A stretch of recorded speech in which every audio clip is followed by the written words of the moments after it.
Hi everyone, स्वागत है एक बार फिर से आप सभी का फिक्स टारगेट 2.0 परिवार के एक और नई क्लास में। दोस्तों, जितने भी स्टूडेंट मिथिला यूनिवर्सिटी से डिग्री पार्ट 1 का एग्जामिनेशंस देने वाले हैं और जिस स्टूडेंट का 100 नंबर का आरवी हिंदी है, तो आप लोग आज के इस पूरी क्लास को ध्यान से देखिएगा, क्योंकि आज के इस क्लास में मैं आपको कुछ मोस्ट इंपोर्टेंट 25 ऑब्जेक्टिव क्वेश्चन करवाने वाला हूं, जो कि आपके एग्जाम के दृष्टिकोण से काफी ज्यादा इंपॉर्टेंट है। देखिए, आज के इस क्लास में जो क्वेश्चन मैं आपको कराऊंगा, ये केवल 25 ही नहीं होगा। हर क्वेश्चन के साथ मैं आपको बहुत ही महत्वपूर्ण इंपॉर्टेंट फैक्ट्स बताने वाला हूं, जिसे आप कॉपी पेन से जरूर नोट करके और अच्छे से याद कर लेना, क्योंकि निश्चित ही वहां से प्रश्न बनेंगे ही बनेंगे। ये आपका मॉडल प्रैक्टिस सेट 1 होगा। इसी तरीके से मैं आपको 2-3 सेट कंप्लीट करवा दूंगा जब तक आपकी एग्जामिनेशन होती है। तो चलिए हम लोग फटाफट से स्टार्ट करते हैं। और चैनल पर नए हैं, यदि आप सब्सक्राइब नहीं किए हैं तो सब्सक्राइब करके नोटिफिकेशन बेल को ऑन कर लेना। वीडियो को एक प्यारा सा लाइक करके अपने सभी दोस्तों को ज्यादा से ज्यादा शेयर कर देना। और ये क्लासेस जो है, ये मैं आपको बता देता हूं कि यूट्यूब पर ऐसी क्लासेस आपको नहीं मिलने वाली है। एक ऐसा क्लासेस मैं आपको प्रोवाइड करने वाला हूं। चलिए हम लोग फटाफट से क्वेश्चंस की तरफ बढ़ते हैं। सबसे पहले क्वेश्चंस की अगर मैं बात करूं तो आपका पहला क्वेश्चन कहता है, हिमाद्री तुंग श्रृंग से कविता के लेखक कौन है। यह कविता का नाम आपको याद रखना है, हिमाद्री तुंग श्रृंग। और देखिए, ये जो कविता है किसके द्वारा लिखा गया है, तो यह लिखा गया है जयशंकर प्रसाद के द्वारा। किसके द्वारा लिखा गया है? जयशंकर प्रसाद के द्वारा हिमाद्री तुंग श्रृंग लिखा गया है। अब हम लोग बात कर लेते हैं जयशंकर प्रसाद की। यहां से प्रश्न बनाए जा सकते हैं कि जयशंकर प्रसाद का जन्म जो है यह कब होता है। तो जन्म याद रखोगे, जयशंकर प्रसाद का जो जन्म होता है यह 30 जनवरी 1889 ईस्वी को होता है। कब होता है? 30 जनवरी 1889 ईस्वी को जयशंकर प्रसाद का जन्म होता है। अगर आपसे पूछ लिया जाए कि इसका जन्म कहां पर होता है, तो आप कहोगे सर यूपी में होता है। और यूपी में कहां पर होता है, तो आप कहोगे सर यूपी में वाराणसी में होता है। कहां पर? यूपी में वाराणसी में होता है। आगे बात कर लिया जाए, यहां से पूछा जा सकता है कि आपको यहां पर जो है इसकी मृत्यु कब होती है। क्या पूछ लिया जा सकता है? जयशंकर प्रसाद की जो है मृत्यु कब होती है, तो आप कहोगे सर इसकी जो मृत्यु है यह 15 नवंबर 1937 को होता है। कब होता है? 15 नवंबर 1937 को इसकी मृत्यु होती है। आगे बात करी जाए तो यहां पर इसकी कुछ महत्वपूर्ण रचनाओं के बारे में जान लीजिए, जो कि आपसे एग्जाम में पूछा जा सकता है। बात करें हम लोग जयशंकर प्रसाद की, तो जयशंकर प्रसाद की कुछ महत्वपूर्ण रचनाएं, जिसमें से आपको याद रखना है आंसू किसकी रचना है, तो आप कहोगे जयशंकर प्रसाद की रचना है। आगे बात कर लिया जाए तो लहर किसकी रचना है, तो आप कहोगे जयशंकर प्रसाद की रचना है। फिर बात कर लिया जाए झरना किसकी रचना है, तो आप कहोगे जयशंकर प्रसाद की रचना है। फिर मैं बात करूं कि एक घूंट किसकी रचना है, तो आप कहोगे सर यह भी जयशंकर प्रसाद की रचना है। फिर मैं बात करूं, देखिए सबसे मोस्ट इंपोर्टेंट तो याद रखना, भारत महिमा किसकी रचना है, तो आप कहोगे सर भारत महिमा जो है यह सभी के सभी जो है जयशंकर प्रसाद की रचना है। तो कुल इतनी रचनाओं को आपको याद रखना है, जो कि जयशंकर प्रसाद से रिलेटेड थी। और ये सभी के सभी फैक्ट, इनका जन्म कब होता है, तो 30 जनवरी 1889 को यूपी वाराणसी में होता है। इसकी मृत्यु कब होती है, तो 15 नवंबर 1937 को होता है। ये सारी जानकारी आपको याद रखना है। आगे बात करेंगे, अगला प्रश्न क्या है, तो अगला नंबर प्रश्न कहता है, देखिए कि आंसू कविता के लेखक कौन है। अभी मैंने आपको बताया आंसू कविता के बारे में, यह किसके द्वारा लिखा गया है, तो आप कहोगे जयशंकर प्रसाद के द्वारा लिखा गया है। लेकिन क्या इतना ही जानना है? जी नहीं, और भी हम लोग जानेंगे। चलिए जानते हैं महादेवी वर्मा के बारे में। किसके बारे में जानते हैं? महादेवी वर्मा की एक प्रमुख रचना याद रखिएगा, जो कि रश्मि है, जो कि बार बार आपसे एग्जाम में पूछा जाता है। रश्मि रचना किसकी है, तो महादेवी वर्मा की है। अगर मैं बात करूं महादेवी वर्मा की एक और रचना जो कि आपसे पूछा जाता है, वह है दीप शिखा। क्या है भाई साहब? दीप शिखा, जो कि आपसे एग्जाम में बार बार पूछा जाता है। इतना ही नहीं, अगर आपसे पूछ लिया जाए कि महादेवी वर्मा का जन्म कब होता है, तो आप कहोगे 1907 ईस्वी में महादेवी वर्मा का क्या होता है, तो जन्म होता है। आगे हम लोग बात करेंगे दिनकर। देखिए रामधारी सिंह दिनकर की कुछ और रचनाएं जान लीजिए, जो कि आपसे पूछा जा सकता है। जैसे कि आपसे पूछ लिया जाए क्या उर्वशी किसकी रचना है, तो आप कहोगे सर उर्वशी रचना दिनकर की है। आगे मैं बात करूं तो यहां पर देखिए रश्मि रथी किसकी रचना है, तो रश्मि रथी भी भाई साहब किसका रचना है, तो यह रामधारी सिंह दिनकर का रचना है। एक और रचना नोट कीजिएगा, जो कि रेणुका। ठीक है, रेणुका किसकी रचना है, तो ये सभी की सभी कविता संग्रह जो है भाई साहब रामधारी सिंह दिनकर की है। आगे मैं बात करूं हरिवंश राय बच्चन की, तो इसकी एक प्रमुख रचना याद रखना, जो कि क्या है, मधुबाला। क्या नाम है? मधुबाला किसकी रचना है, तो भाई साहब आप कहोगे यह हरिवंश राय बच्चन की रचना है।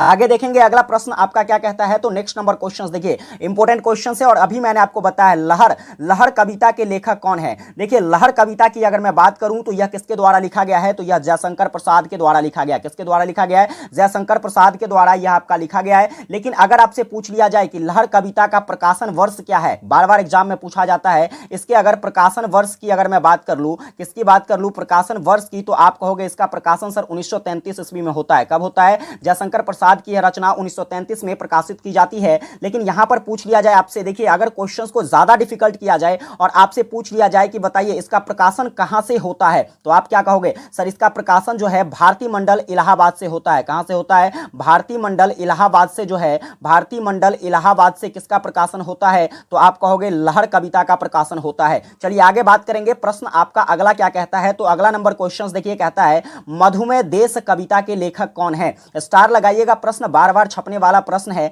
मधुमेह देश कविता के लेखक, अगर मैं बात करूं मधुमेह देश कविता, तो यह किसके द्वारा लिखा गया है? तो यह कविता भी किसके द्वारा? तो जयशंकर प्रसाद के द्वारा ही लिखा गया है। अगर मैं बात करूं जयशंकर प्रसाद की, तो एक चीजें याद रखिएगा जो कि इंपॉर्टेंट है, आपसे पूछा जा सकता है कि जयशंकर प्रसाद जो है यह कैसे कवि थे? तो आप कहोगे छायावादी कवि थे। कैसे कवि थे भाई साहब? जयशंकर प्रसाद जो थे यह छायावादी कवि के रूप में जाने जाते हैं। आगे देखेंगे प्रश्न आपका अगला क्या कहता है। तो नेक्स्ट नंबर क्वेश्चन देखिएगा, यहां पर आपसे कह रहा है कि इस करुणा कलित हृदय में वाक्यांश किस कविता से उद्धत है? ये वाक्य को आपको याद रखना है, इस करुणा कलित हृदय में। देखिए ऐसे प्रश्नों को आपको रटने की जरूरत नहीं है, आपको कैसे याद रखना है, इस लाइन में ही इसका आंसर छुपा हुआ है। अगर मैं बात करूं, देखिए करुणा, करुणामयी हृदय क्या होता है? तो आंसू से लिप्त होता है। कहने का मतलब यह जो पंक्ति है यह कहां से लिया गया है? तो आंसू कविता से ली गई है। किस कविता से लिया गया है? आंसू कविता। अगर पूछ लिया जाए आपसे कि किसकी रचना है, तो आप कहोगे आंसू कविता किसके द्वारा लिखा गया है? तो जयशंकर प्रसाद के द्वारा लिखा गया है। फिर आपसे यहां पर पूछ लिया जा सकता है कि जयशंकर प्रसाद की ऐसी कौन सी रचना है जिसको उसने अपनी पहली पत्नी के याद में लिखा है? क्या पूछा जा सकता है कि जिसको उसने अपनी पहली पत्नी के याद में लिखा है? तो आप कहोगे यह आंसू कविता है। और अगर आपसे पूछ लिया जाए कि आंसू कविता का अगर आपसे पूछ लिया जाए कि श्लोक क्या है, तो आप कहोगे आंसू कविता जो है यह एक शोक गीत है। क्या है भाई साहब? आंसू कविता जो है यह एक शोक गीत है। और यह शोक गीत इसलिए क्योंकि जयशंकर प्रसाद ने इस कविता में अपनी पहली पत्नी की यादों को दर्शाया है। आगे बात करेंगे। प्रश्न आपका अगला क्या कहता है? तो नेक्स्ट नंबर क्वेश्चन है उठ उठ री लघु लघु लोल लहर।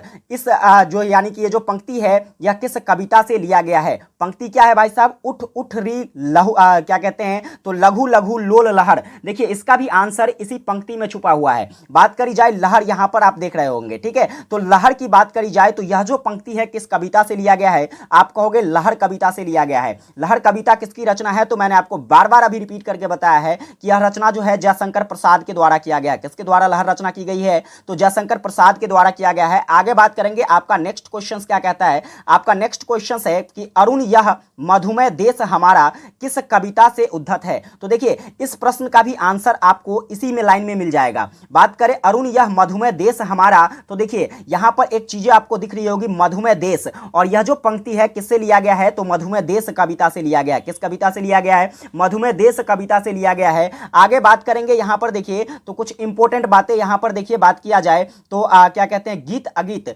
गीत अगीत किसकी रचना है? तो आप कहोगे यह रामधारी सिंह दिनकर की रचना है। गीत अगीत किसकी रचना है? रामधारी सिंह दिनकर की रचना है। और इस गीत अगीत कविता में दिनकर के द्वारा जो है प्रकृति का चित्रण किया गया है। किसका चित्रण किया गया है? प्रकृति का चित्रण किया गया है। इस चीजों को आपको याद रखना है। आगे बात करेंगे। देखिए यहां पर चिंता की अगर मैं बात करूं, चिंता कविता किसके द्वारा लिखा गया है? तो चिंता कविता अज्ञा के द्वारा लिखा गया है। किसके द्वारा लिखा गया है? अज्ञा के द्वारा लिखा गया है। चलिए आगे बात करेंगे। अगला प्रश्न क्या कहता है? आपका 8वां प्रश्न यहां पर देखिए कह रहा है कि ले लो यह शस्त्र है किस कविता से उद्धत है? ये जितने भी प्रश्न इस टाइप के मैं आपको बता रहा हूं, इस सभी प्रश्नों का आंसर लाइन में ही छुपा है। देखो कहता है ये लो यह शस्त्र है, ये लो यह शस्त्र। शस्त्र खोज लो भाई, शस्त्र कहां? तो यहां पर आपको मिल रहा है शेर सिंह का शस्त्र समर्पण। यानी कि यह जो पंक्ति कहां से लिया गया है? तो शेर सिंह के शस्त्र समर्पण से लिया गया है। अब मैं बात कर लेता हूं कि आखिर यह शेर सिंह का शस्त्र समर्पण किसके द्वारा लिखा गया, आपसे पूछ लिया जाए तो आप कहोगे सर यह जो रचना है यह जयशंकर प्रसाद की रचना है। किसकी रचना है?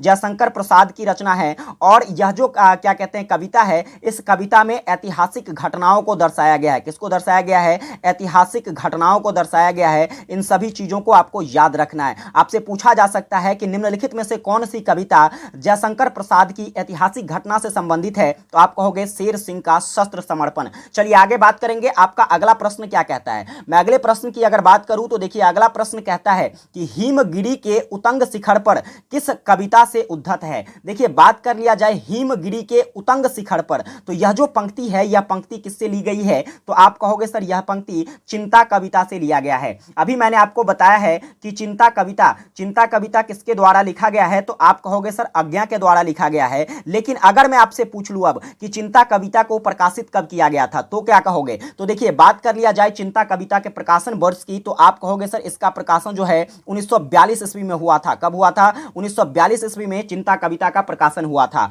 आगे बात करेंगे, अगला प्रश्न आपका क्या कहता है। अगला प्रश्न आपसे पूछा जा रहा है कि रसवती के भूमनुज का श्रेय किस कविता से लिया गया है। इस प्रश्न का आंसर भी आपको क्वेश्चंस में ही छिपा हुआ है। देखिए यहां पर आपको दिख रहा है मनुज का श्रेय, और इसका आंसर क्या हो जाएगा, तो रसवती के भूमनुज का श्रेय, यह पंक्ति मनुज के श्रेय कविता से लिया गया है। अब यहां पर प्रश्न बनता है कि आखिर इस मनुज के श्रेय कविता को किसके द्वारा लिखा गया है, तो आप कहोगे सर इसका जो रचनाकार है वह कौन है, तो रामधारी सिंह दिनकर है। कौन है, रामधारी सिंह दिनकर है। अब लीजिए यहां पर कुछ और प्रश्न बन जाते हैं रामधारी सिंह दिनकर से संबंधित। अगर आपसे पूछ लिया जाए कि दिनकर का जन्म कब होता है, तो आप कहोगे सर रामधारी सिंह दिनकर का जन्म 1908 ईस्वी में होता है। अगर आपसे डेट पूछ लिया जाए तो आप कहोगे 23 सितंबर। क्या कहोगे, 23 सितंबर 1908 ईस्वी को रामधारी सिंह दिनकर का जन्म होता है। कहां पर जन्म होता है, तो आप कहोगे सर बिहार में। कहां पर इसका जन्म जो है यह बिहार राज्य में होता है, और बिहार के किस जिले में होता है अगर आपसे पूछ लिया जाए,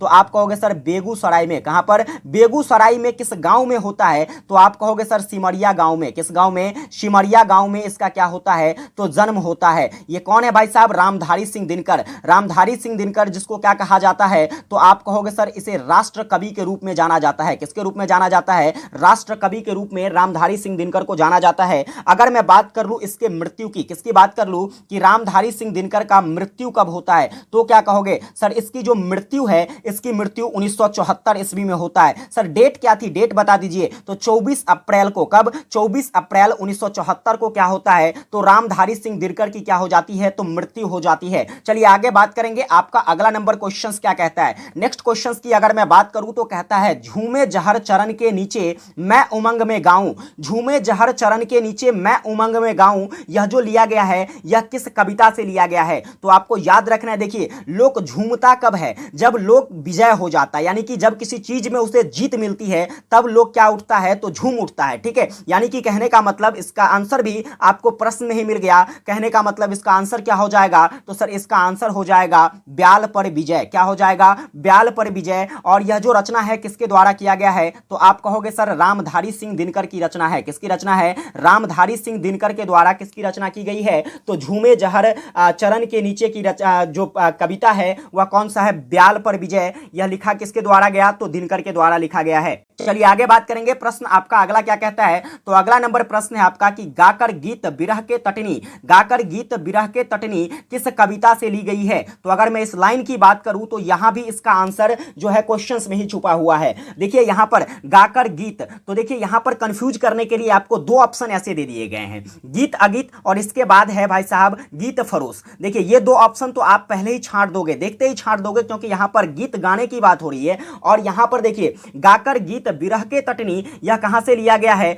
तो गीत अगीत से लिया गया है। किससे लिया गया है, गीत अगीत की अगर मैं बात करूं तो यह किसके द्वारा लिखा गया है, तो आप कहोगे सर गीत अगीत जो है यह भी रामधारी सिंह दिनकर की रचना है। किसकी रचना है, रामधारी सिंह दिनकर की रचना है। और देखिए यहां पर मैं बात करूं किसकी, तो गीत फरोश किसके द्वारा लिखा गया है, तो आप कहोगे सर गीत फरोश जो है यह भवानी प्रसाद मिश्र के द्वारा लिखा गया है। किसके द्वारा, भवानी प्रसाद मिश्र के द्वारा आपकी जो रचना है गीत फरोश वो की गई है। और गीत अगीत किसके द्वारा, तो रामधारी सिंह दिनकर के द्वारा किया गया है। आप फटाफट से कमेंट करके बताओ तोरती पत्थर किसकी रचना है, कमेंट में छाप दीजिए, फटाफट से आप लोग छापिए तोरती पत्थर किसकी रचना है। चलिए आगे बात करेंगे, अगला प्रश्न आपका क्या कहता है। अगला नंबर प्रश्न है आपका कि रात यूं कहने लगा मुझसे गगन क्या चांद, ये पंक्तियां कहां से ली गई है। तो लो ये भी, इसका भी आंसर कहां छुपा हुआ है, इस लाइन में ही छुपा हुआ है। रात यूं कहने लगा मुझसे गगन का चांद, गगन, गगन मतलब क्या होता है भाई, चांद खोज लो, ऑप्शन में कहां पर मिल रहा है, गीत अगीत में है क्या, नहीं है। कहने लगा चांद, क्या कहने लगा,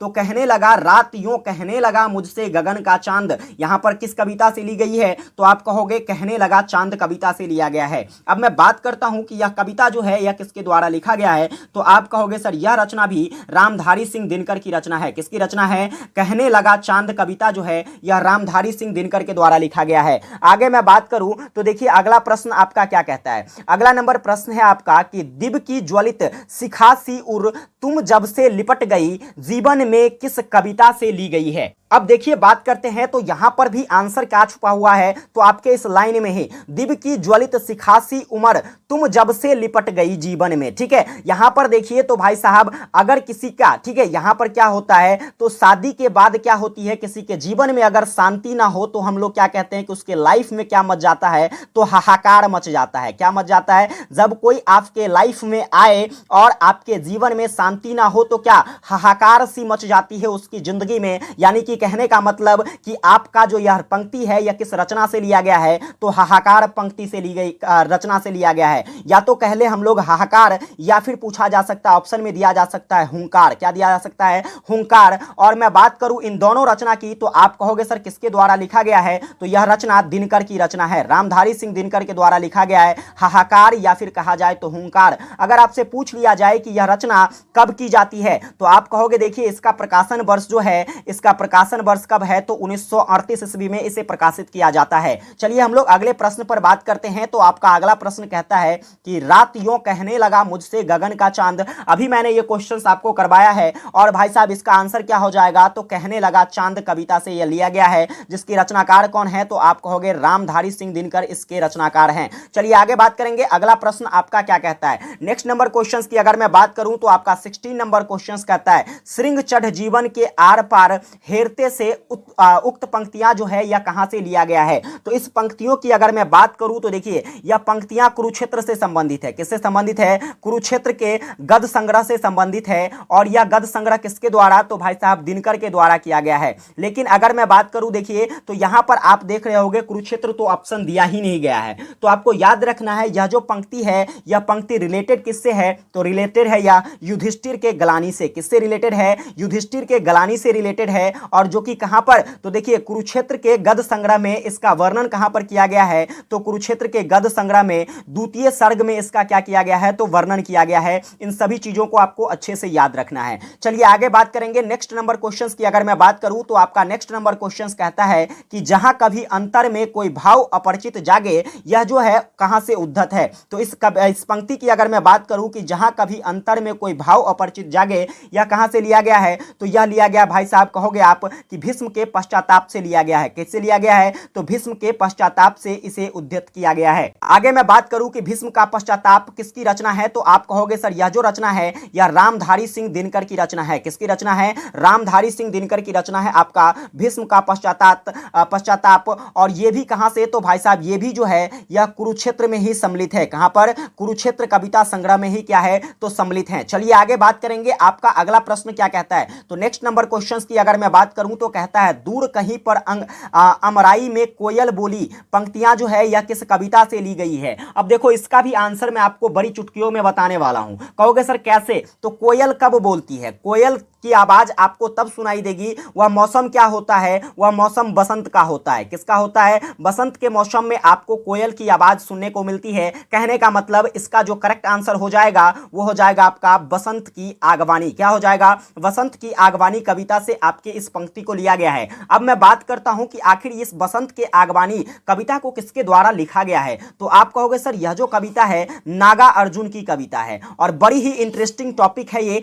आपको मैं यहां पर इसका बहुत ही खतरनाक क्वेश्चंस बताने वाला हूं। बात कर लेते हैं हम लोग नागा अर्जुन की। तो सबसे पहली चीजें तो आपको याद रखना है नागा अर्जुन ये दो भाषाओं में रचना किया करते थे। पहली की अगर मैं बात करूं तो पहली रचना जो है भाई साहब ये हिंदी में किया करते थे। आगे बात करें तो यह मैथिली में भी रचना किया करते थे और दोनों जगह इसको दो नाम से संबोधित किया जाता था। अगर मैं हिंदी की बात कर लेता हूं तो हिंदी में इसका उपनाम था नागा अर्जुन। क्या भाई साहब? नागा अर्जुन जाना जाता था। ठीक है। और वहीं पर अगर मैं मैथिली में बात करूं तो मैथिली में यह यात्री के नाम से जाने जाते थे। किसके नाम से जाने जाते थे? यात्री के नाम से जाने जाते थे। बहुत ही इंपॉर्टेंट पॉइंट है, आपको अच्छे से याद रखना है। अगर आपसे पूछ लिया जाए कि नागा अर्जुन का जन्म कब होता है, आप कहोगे सर नागा अर्जुन का जन्म जो है 1911 ईस्वी में होता है। सर डेट क्या थी? तो 30 जून। क्या याद रखोगे? 30 जून 1911 ईस्वी में नागा अर्जुन का क्या होता है, तो जन्म होता है। फिर मैं अगर आपसे पूछ लूं, फिर मैं यहां पर देखिए प्रश्न बनाए जा सकते हैं कि इसकी मृत्यु कब होती है। तो अगर मैं इसके मृत्यु की बात करूं, किसकी बात करूं, अगर मैं इसके मृत्यु की बात करूं तो आप कहोगे सर इसकी जो मृत्यु है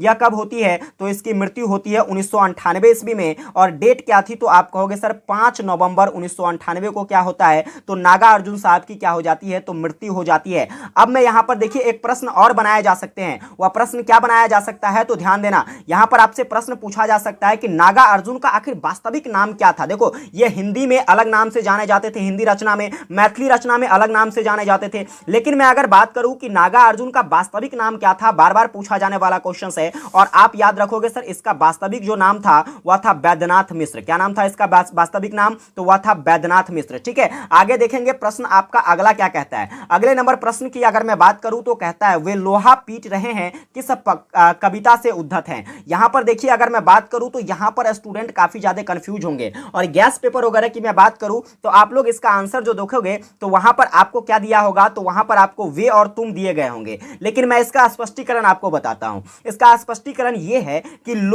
वे लोहा पीट रहे हैं, यह स्टेटमेंट किसके द्वारा दिया गया है, तो यह स्टेटमेंट नागा अर्जुन का स्टेटमेंट है। किसका स्टेटमेंट है, नागा अर्जुन का स्टेटमेंट है। और फिर देखिए कि यहां पर जो आंसर अगर यहां पर मैं वे और तुम कर दूं तो क्या हो जाएगा, गलत हो जाएगा। कहोगे सर कैसे, तो वे और तुम जो है यह किसकी रचना है, तो यह दिनकर की रचना है। किसकी रचना है, रामधारी सिंह दिनकर की रचना है। गीत फरोश की अगर मैं बात करूं तो यह किसकी रचना है, भवानी प्रसाद मिश्र की रचना है। वहीं पर मैं बात करता हूं तोरता पत्थर या तोरती पत्थर किसकी रचना है, तो यह सूर्यकांत त्रिपाठी निराला की रचना है। ठीक है, तो इसका जो करेक्ट आंसर हो जाएगा आपका वह हो जाएगा बसंत की आगबानी। क्या हो जाएगा, बसंत की आगबानी, जो कि किसके द्वारा लिखा गया है, तो नागा अर्जुन के द्वारा लिखा गया है। तो इसका करेक्ट आंसर क्या हो गया आपका, ऑप्शन नंबर क हो जाएगा। ठीक है, चलिए आगे बात करेंगे। आपका अगला प्रश्न क्या कहता है। अगले प्रश्न की अगर मैं बात करूं तो ये अनजान नदी की नावे जादू के से पल किस कविता से उद्धत है। तो देखिए ये अनजान नदी की नावे जादू के से पल जो है, यह पंक्ति जो है कहां से लिया गया है, तो आप कहोगे सर यह जो लिया गया है साँझ के बादल से लिया गया है। क्योंकि देखिए बादल, इसका भी आंसर आपको यहीं पर मिल जाना है। कहोगे कैसे,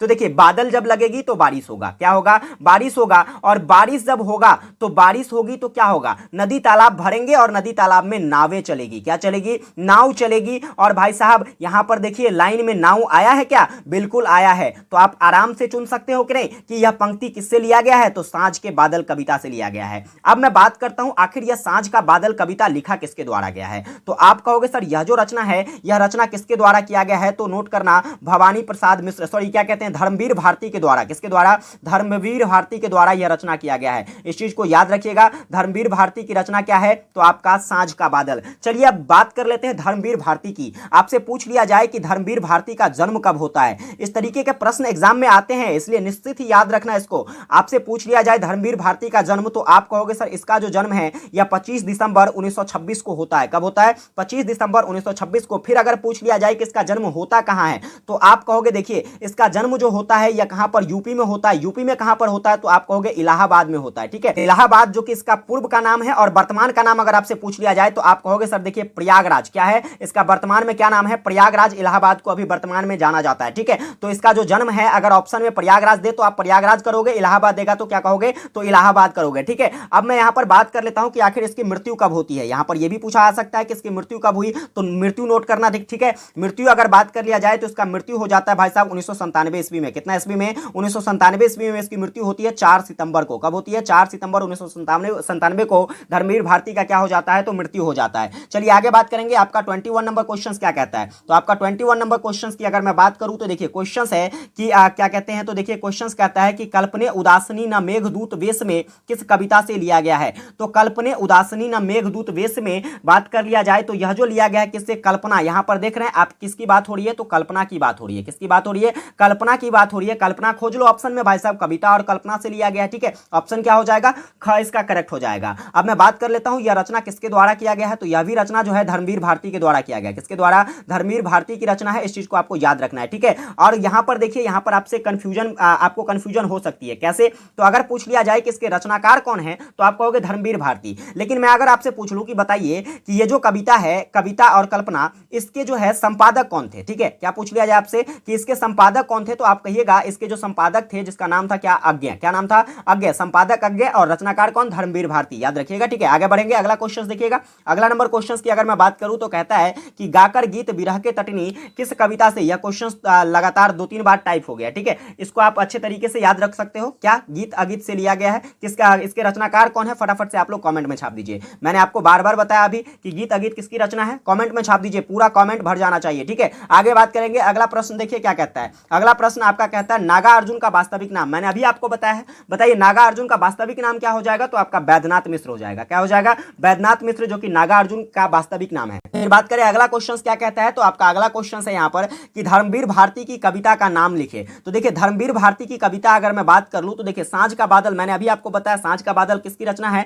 तो धर्मवीर भारती की। अगर मैं बात कर लूं व्याल पर विजय, किसकी बात कर लूं, व्याल पर विजय किसके द्वारा लिखा गया है, तो यह रामधारी सिंह दिनकर की रचना है। किसकी रचना है, रामधारी सिंह दिनकर की रचना है। कवि और कल्पना किसकी रचना है, तो कवि और कल्पना जो है यह किसके द्वारा, तो धर्मवीर भारती के द्वारा लिखा गया है। तो यहां पर देखिए इसका करेक्ट आंसर क्या हो जाएगा, इसका करेक्ट आंसर क और ग हो जाएगा। यहां पर थोड़ा सा मिस टाइपिंग है, इस चीज को नोट कर लीजिएगा, ठीक है। आगे बात करेंगे। अगला जो है आपका लास्ट क्वेश्चन आज के इस क्लास का क्या कहता है। क्वेश्चन है कि भीष्म का पश्चाताप के कवि कौन है। तो भीष्म का पश्चाताप किसके द्वारा लिखा गया है, तो आप कहोगे सर रामधारी सिंह दिनकर की रचना है भीष्म का पश्चाताप, ठीक है। ये सारे प्रश्न जो है आपके परीक्षा के दृष्टिकोण से इंपॉर्टेंट है। मैं ये नहीं कहता कि ये परीक्षा के दृष्टिकोण से सफिशियंट है, ठीक है, ये आपके परीक्षा के दृष्टिकोण से इंपॉर्टेंट है। इसलिए आप लोग अच्छे तरीके से क्या करो, तो इसको कंप्लीट कर लेना। आने वाली क्लासेस के लिए चैनल पर नए हैं, सब्सक्राइब नहीं किए हो तो सब्सक्राइब करके नोटिफिकेशन बिल को जरूर ऑन कर लेना। अपने सभी दोस्तों को जरूर शेयर कर देना ताकि सभी को हेल्प मिल सके, ठीक है। क्योंकि अपने फायदे के लिए कभी मत कि आप पढ़ा करो, अपने फायदे से कुछ नहीं होता। आप कम से कम जो है अपने दोस्तों के बारे में भी सोच लिया करो, ठीक है। तो हर दोस्तों को शेयर कीजिए ताकि हमें भी आपका सपोर्ट मिल जाए और मैं इसी तरीके से आप लोगों को जो है एक बेहतरीन कंटेंट प्रोवाइड करता रहूं। विशेष मिलेंगे आप लोगों के साथ एक नई क्लास में, तब तक के लिए जय हिंद, वंदे मातरम।